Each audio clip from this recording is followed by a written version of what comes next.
Bapak narasumber yang saya hormati, ini saya langsung aja ke narasumber yang berkaitan dengan keuangan, Pak Dirjen. Mudah-mudahan jawabannya itu tidak Bapak sebagai kapasitas Dirjen baru dilantik. Saya tadi sedikit memprotes pidato Pak Gubernur bahwa ada penurunan DBH di Provinsi Riau. Mungkin secara umum ada ya. Tapi di tempat saya itu DBH-nya bukan malah menurun. Minyak kami itu malah bertambah banyak. Bahkan hampir 8.000 barel per day. Ini untuk Pak Dirjen ketahui. Saya sudah melakukan berulang kali, sampai ke 3 kali menyurati Bu Menteri untuk audensi. Tapi alasannya Kementerian Keuangan mintanya online. Kalau dituntut untuk pendapatannya bertambah, untuk kami sudah bertambah cukup besar. Kami ngadu ke Kementerian Dalam Negeri, kok bisa offline? Terima kasih Pak Menteri Dalam Negeri dalam ini Pak Tony karena menerima kami. Tapi untuk di keuangan susahnya gak ketolongan. Saya tahun 2022 dapat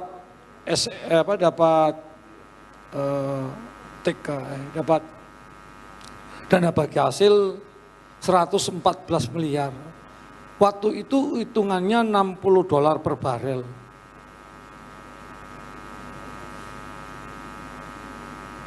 Perencanaan pembahasan APBD-nya. Nah, di tahun 2023 pembahasan APBD kami dapat mengikuti nota pidato Pak Presiden 16 Agustus. 1 barel $100. Dan kemarin waktu lewat Zoom dengan Kementerian Keuangan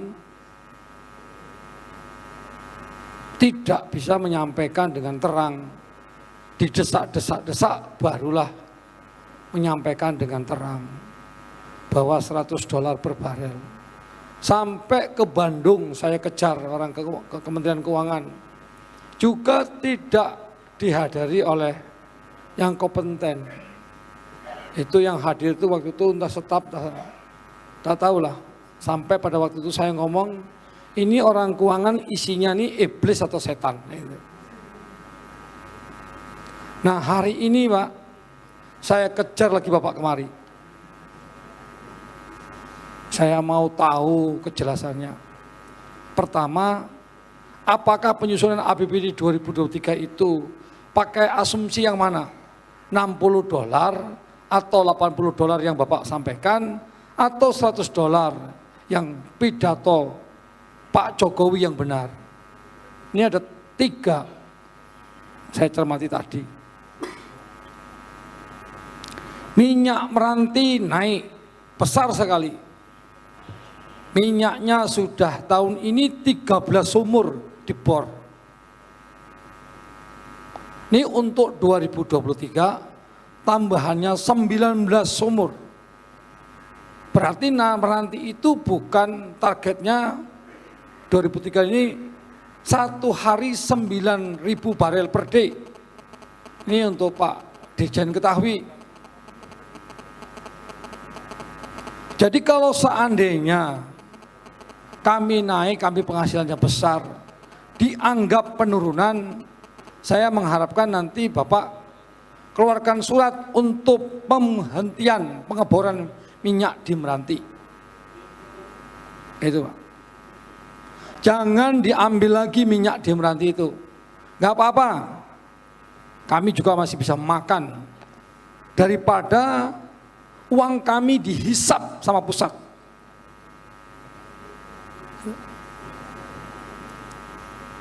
Pak apa tadi ya namanya, saya lupa saya.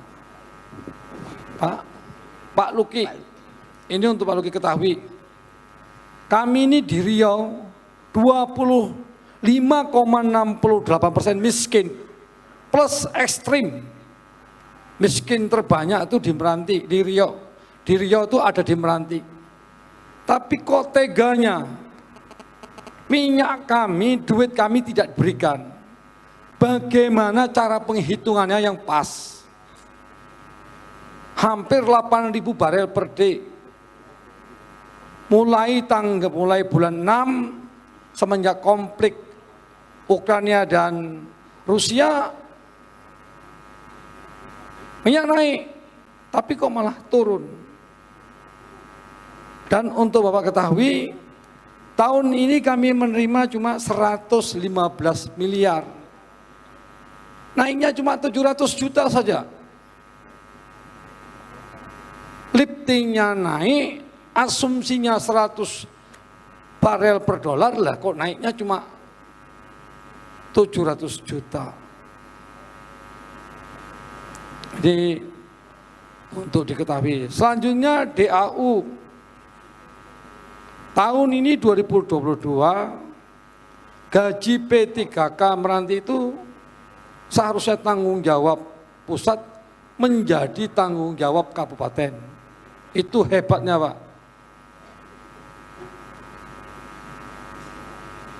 Ini mungkin perlu diselidiki lah nih.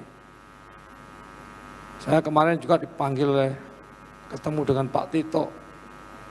Minta petunjuk, Pak. Selaku pembina saya mau gugat Pak Jokowi. Daerah miskin penghasil minyak. Kami menghasilkan minyak dari tahun 73. Minyak kami ada 222 sumur. Yang baru sekarang tambahan 13, plus besok tahun 2003 19. Bapak mau tahu, saya tambahkan lagi informasi. Ada 103 sumur di Kabupaten Meranti sudah kering, diambil oleh pusat. Tidak tahu saya untuk di mana.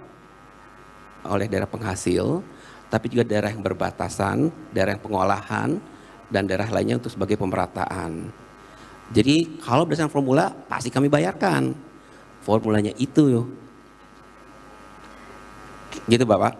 Jadi Pak, saya sudah punya kayaknya. Izin Pak Bupati. Sebentar Bu, ini karena kami daerah miskin, kalau kami kaya kami biarkan aja.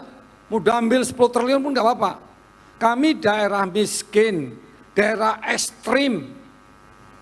Jadi kalau daerah miskin ada minyak, Bapak Ibu ambil, uangnya entah dibawa kemana, pemerataan kemana.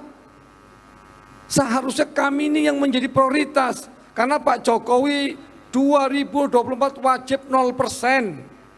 Bagaimana kami mau membangun rumahnya, bagaimana kami mau mengangkat kemiskinan orang, nelayannya, petaninya, buruhnya. Bapak mau tahu, akibat pandemi COVID, warga Meranti nggak bisa pergi ke Malaysia. 41.000 penganggurannya, itu PMK. Pertanyaan mengapa uang kami dulu 114, sekarang 115. Naiknya cuma 700 juta saja. Kami naik per triwulan 3 naik 6%. Dihitungkan bulan 12 naik 20%. Berarti minyaknya tambah banyak. Di bor sekarang 7.800, hampir 8.000 barel per day. Ini orang SKK Migas yang ngomong di Bandung, Pak. Bukan saya ngomong asal-asalan. Lah pertanyaannya, lah minyaknya banyak, duitnya besar, lah dapatnya kok malah berkurang. Ini kenapa? Apakah uang saya dibagi seluruh Indonesia? Makanya maksud saya, kalau Bapak tak mau ngurus kami nih, pusat tidak mau mengurus Meranti, kasihkan kami ke negeri sebelah. Kan saya ngomong. Atau Bapak tak paham juga omongan saya? Izin Pak Bupati. Atau begini Bu, bentar Bu. Apa perlu Meranti ngangkat senjata? Kan tak mungkin kan? Ini menyangkut masyarakat Meranti yang miskin ekstrim, Pak. Tadi kalau Bapak ngomong begini bagi rata, itu salah, Pak. Dibagi rata kemana?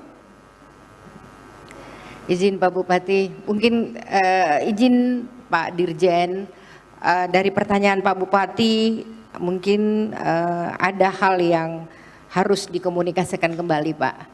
Mungkin kami mengusulkan kalau misalnya Pak Dirjen berkenan dapat memberikan perhitungan ini kepada pemerintah Meranti mungkin lebih baik, karena memang 85% itu adalah pembagian untuk pusat dan 15% pada penghasil, dan 85% tersebutlah yang mungkin ingin dipertanyakan oleh Pak Bupati.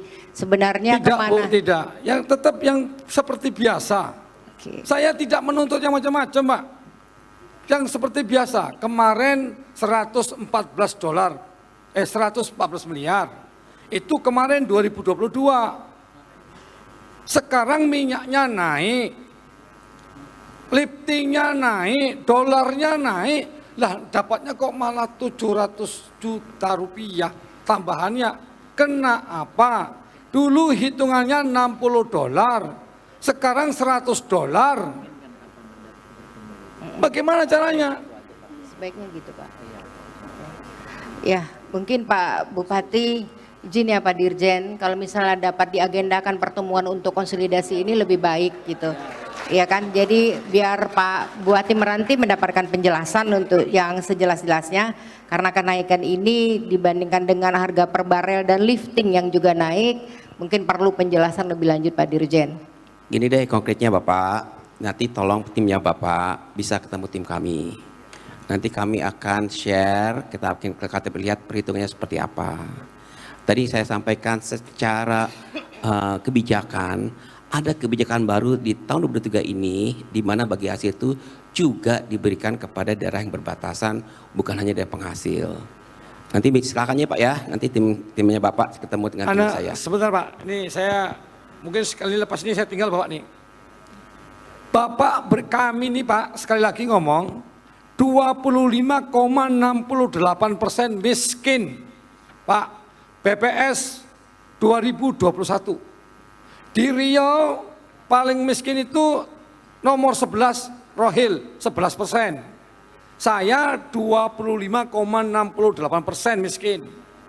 Saya penghasil minyak. Liftingnya naik. Per satu harinya hampir 8.000 barel per day. Rupiah apa dolarnya naik. Hitungannya 100, 60 ke 100 itu ada 40 dolar. Masa kami terima cuma 700 juta? Makanya saya tadi dari awal-awal ngomong, takut nih Bapak walaupun baru 3 minggu, ya takut nggak paham juga gitu. Saya terus terang Pak, saya sudah lapor kepada pembina saya Pak Tito. Kalau tidak bisa juga nanti kita ketemu di mahkamah Pak. Itu Pak. Ya kita tunggulah, ada tidak nanti gugatan saya ke mahkamah. Kita lihat, saya lagi nunggu Pak Tito. Karena Pak Tito adalah pembina saya selaku Menteri Dalam Negeri, pembina untuk kepala daerah. Terima kasih. Izin Pak, saya enak mandeng Bapak di sini, aku tinggalkan ini ruangan. Baik Pak Bupati, terima kasih. Mungkin bisa stay sebentar lagi, kita akan selesai Pak Bupati. Mungkin kita mendengarkan juga dari Pak Dirjen, Pak Tony, bagaimana pandangan beliau. Lebih baik kita silakan.